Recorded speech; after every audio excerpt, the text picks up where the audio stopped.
मत्ती रचित सुसमाचार अध्याय 15। तब यरूशलेम से कितने फरीसी और शास्त्री यीशु के पास आकर कहने लगे, तेरे चेले पुरनियों की रीतियों को क्यों टालते हैं? वे बिना हाथ धोए रोटी खाते हैं। उसने उनको उत्तर दिया, तुम भी अपनी रीतियों के कारण परमेश्वर की आज्ञा क्यों टालते हो?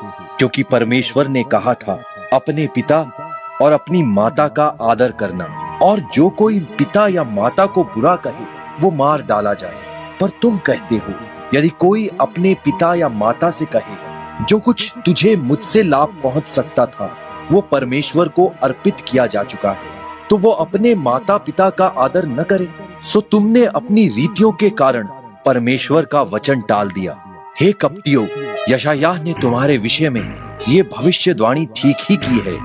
ये लोग होठों से तो मेरा आदर करते हैं, पर उनका मन मुझसे दूर रहता है, और ये व्यर्थ मेरी उपासना करते हैं, क्योंकि मनुष्यों की विधियों को धर्मोपदेश करके सिखाते हैं। और उसने लोगों को अपने पास बुलाकर उनसे कहा, सुनो और समझो, जो मुंह में जाता है वो मनुष्य को अशुद्ध नहीं करता, पर जो मुंह से निकलता है वही मनुष्य को अशुद्ध करता है।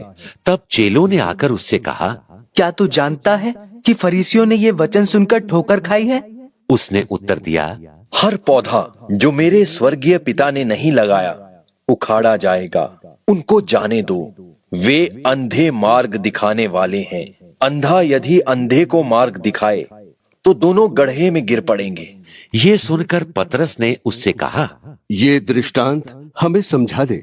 उसने कहा, क्या तुम भी अब तक ना समझ हो? क्या नहीं समझते कि जो कुछ मुंह में जाता वो पेट में पड़ता है और संडास में निकल जाता है? पर जो कुछ मुंह से निकलता है वो मन से निकलता है, और वही मनुष्य को अशुद्ध करता है। क्योंकि कुचिंता, हत्या, परस्त्रीगमन, व्यभिचार, चोरी, झूठी गवाही और निंदा मन ही से निकलती है।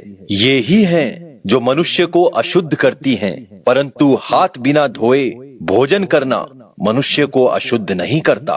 यीशु वहां से निकलकर सूर और सैदा के देशों की ओर चला गया, और देखो, उस देश से एक कनानी स्त्री निकली और चिल्लाकर कहने लगी, हे प्रभु, दाऊद की संतान, मुझ पर दया कर, मेरी बेटी को दुष्ट आत्मा बहुत सता रहा है।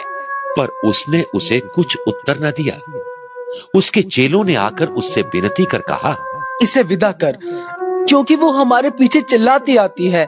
उसने उत्तर दिया, इस्राएल के घराने की खोई हुई भेड़ों को छोड़ मैं किसी के पास नहीं भेजा गया।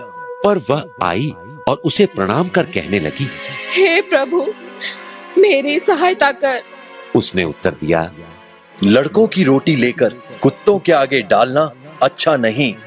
उसने कहा, सत्य है प्रभु, पर कुत्ते भी वो चूर-चार खाते हैं जो उनके स्वामियों की मेज से गिरते हैं। इस पर यीशु ने उसको उत्तर देकर कहा, हे स्त्री, तेरा विश्वास बड़ा है, जैसा तू चाहती है तेरे लिए वैसा ही हो।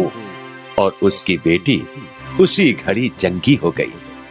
यीशु वहां से चलकर गलील की झील के पास आया और पहाड़ पर चढ़कर वहां बैठ गया, और एक बड़ी भीड़ लंगड़ों, अंधों, गूंगों, टुंडों और बहुत औरों को लेकर उसके पास आई और उन्हें उसके पांव पर डाल दिया। उसने उन्हें चंगा किया। सो सब लोगों ने देखा कि गूंगे बोलते और टुंडे चंगे होते और लंगड़े चलते और अंधे देखते हैं, तो अचंभा करके इस्राएल के परमेश्वर की बड़ाई की। यीशु ने अपने चेलों को बुलाकर कहा, मुझे इस भीड़ पर तरस आता है, क्योंकि वे 3 दिन से मेरे साथ हैं और उनके पास कुछ खाने को नहीं है।